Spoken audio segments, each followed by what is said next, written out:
এটা তো আর যেটা হয় কি হিন্দুদের জন্য যেটা হয়, যেহেতু মেয়েরা বাপের বাড়ির সম্পত্তি পায় না, তো মা বাবা ভাইয়েরা যেটা চায়, এবং আমি এই বাড়িতে এসে সবাইকে দেখছি ওরা তাদের বোনকে এত ভালোবাসে। এই মাসিমা, একটু মাসিমাকে দেখি, মাসিমা একজন হিন্দু মানুষ শাখা সিঁদুর পরে, উনি টিপ পড়ছেন না, সিঁদুর পড়ছেন না কেন কি তার মেয়ে কপাল ফাঁকা করে ঘুরছে, তাহলে আমি এইখানে আমি কি করে সাজি?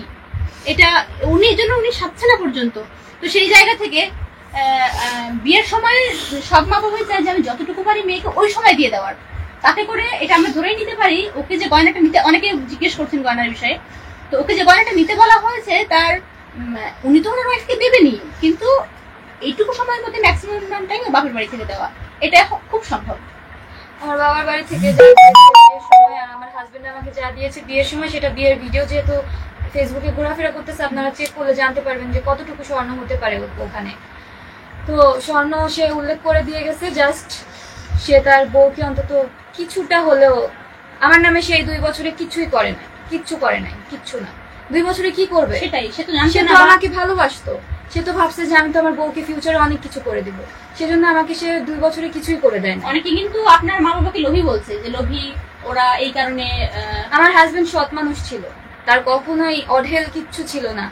তার ক্যারিয়ার জগতের প্রত্যেকটা মানুষ, প্রত্যেকটা অফিসার তার জন্য চোখে জল ফেলছে, প্রত্যেকটা মানুষ তার জন্য জল ফেলতেছে যে এরকম সৎ মানুষ ক্যারিয়ার সে লাভ করছে। প্র্যাকটিক্যালি ব্যাপারে আমার হাজবেন্ড 8টা সরকারি চাকরি পুরোপুরি কোয়ালিফাইড ছিল, আর যে 4টা, মোট সে 12টা চাকরি ইন্টারভিউতে উত্তীর্ণ হয়ে গেছিল, বাকি 4টা সে বাইবাতে যায় নাই, কজ 8 নাম্বার চাকরিটাই তার পুলিশ ক্যাডারে ছিল, যার কারণে বাদ বাকি আর 4টার বাইবাতে সে যায় নাই, অ্যাটেন্ডই করে নাই।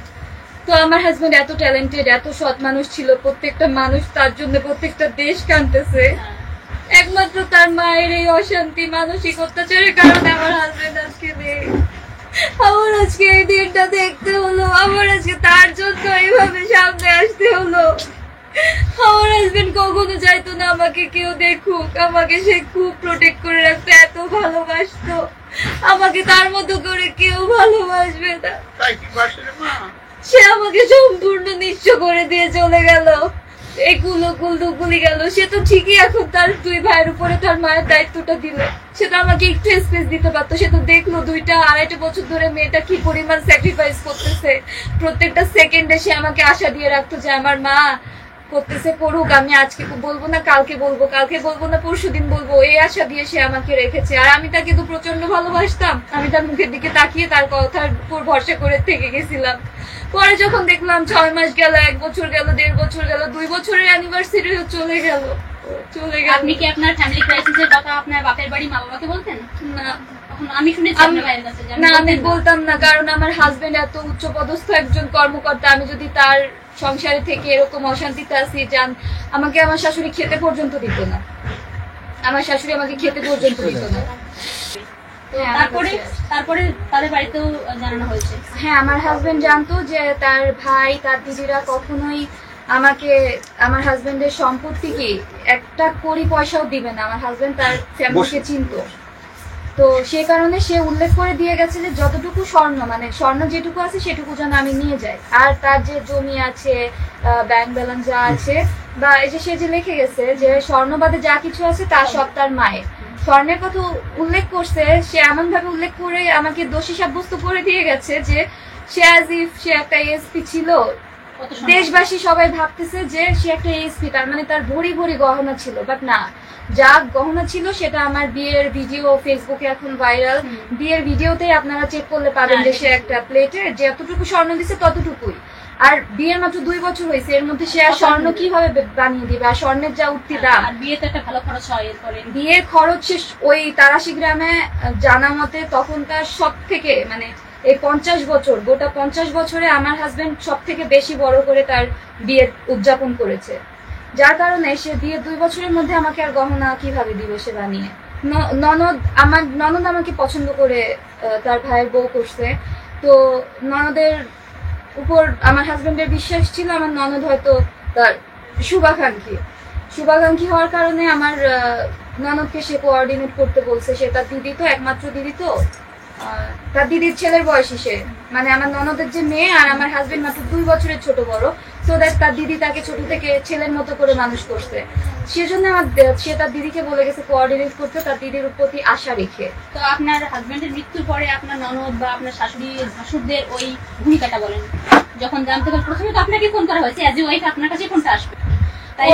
ওর ফ্যামিলির, ওর 2টা ভাই, ওর মা, ওর বোন, ওর ভাগ্নে, ওর ভাগ্নি, প্রত্যেকটা মানুষের কাছে আমি হেল্প চাইছি। প্রত্যেকটা মানুষের কাছে আমি দিনের পর দিন হেল্প চাইছি, যেহেতু ওরা আমার হাজবেন্ডের বাড়ির মানুষ, ভাই হয়, পুরাই আসল পরিবার।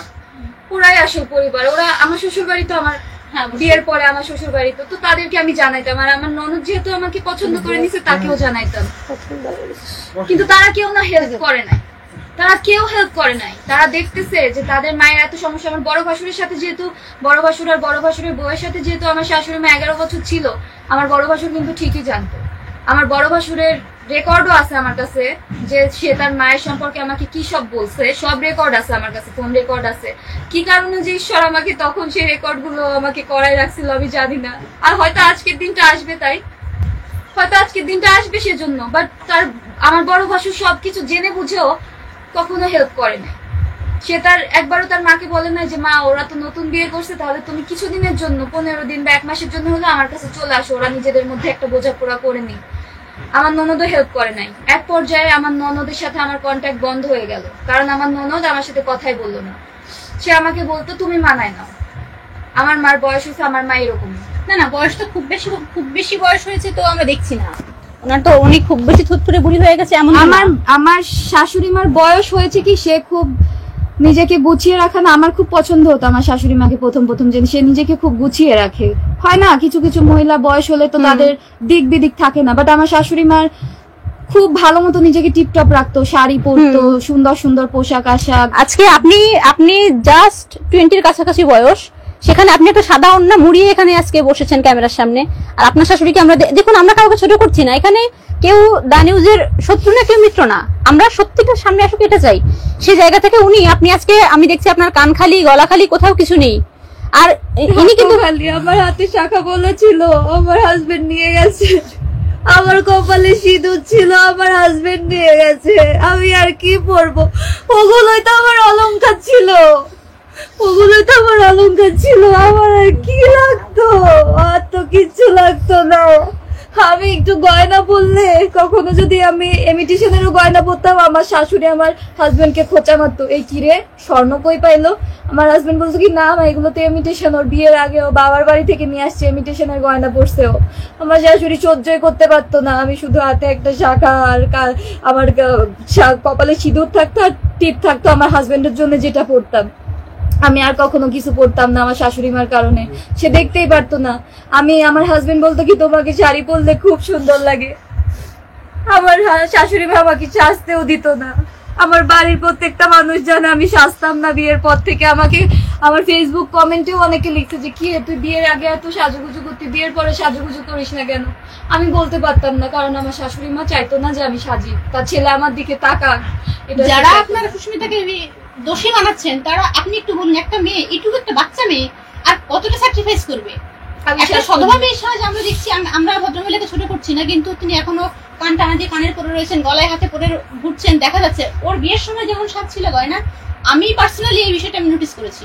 ওর বিয়ের সময় বিয়ের ভিডিওতে পাশে বসে যেরকম কানে গলায় হাতে পরে রয়েছেন, এখনো তার ছেলে মারা যাওয়ার পরে কিন্তু তার সেই সাজগুলো আছে। সেই সাজগুলো কিন্তু সুস্মিতার এখন নেই, যেটা ওর থাকার কথা। এই জায়গা থেকে আপনারা কিভাবে ওকে দোষী বলতে পারেন?